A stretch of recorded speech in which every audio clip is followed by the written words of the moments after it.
In the Portland area last year, women founded startups raised just 2% of venture capital. And some experts say it's because there's a lack of women investors at various firms.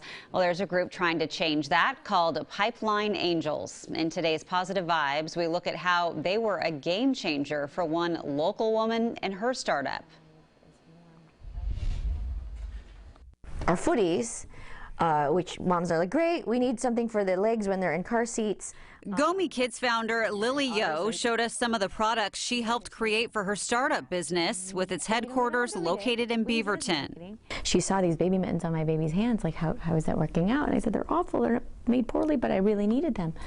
She said she had ideas, actually, of baby essentials, but she just didn't know how to take it to market. And I said, you know, that's what I do for a living, right? Lily was a marketing executive at Nike, but decided to launch her own business with earth-friendly and practical clothing for babies, including mittens that don't slide off. But as with most startups, funding can be a rough road. In Lily's case, that's where a group called Pipeline Angels came in. There's just a lot of people, especially women, who weren't getting a whole lot of funding, which both seemed, the analytical part of me felt like it's inefficient, right? Like, there are people who need funding, who have great business ideas, who are getting traction in the market, but couldn't get the funds that they needed to grow. Kathleen Poe is an investor with Pipeline Angels, a national organization that has close to 400 members who've invested around $6 million in women and non-binary, femme-led businesses. Kathleen belongs to the cohort in the Portland area that invested in Gomi. I think what's great about this type of program is, you know, for $5,000 as an initial investment, which isn't nothing, but it's not huge, you can really make a difference.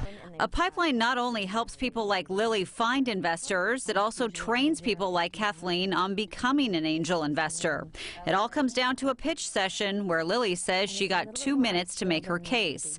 Since getting the additional support from Pipeline, Lily has grown her business, which is now on Amazon, in buybuy BABY stores, and even on Target.com.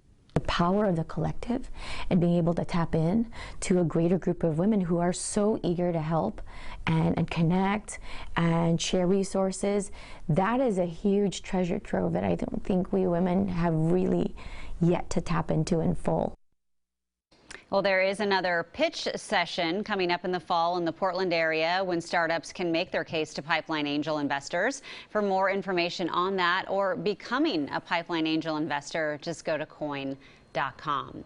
So yeah, it's really giving a lot of people an opportunity to grow their businesses and their startups, because so many startups fail, and especially in a lot of cases of women that just don't get that investment for some reason. They don't get that venture capital. So this is a really great thing for them. Yeah, and that's always the toughest thing. So many people have great ideas, but they don't have either the money or the expertise to launch those ideas and make them successful. Yeah. So this is really helpful. Get your pitches ready. It's like Shark Tank, it sounds like, when they go in and make their pitch. Yeah, I imagine so. All right.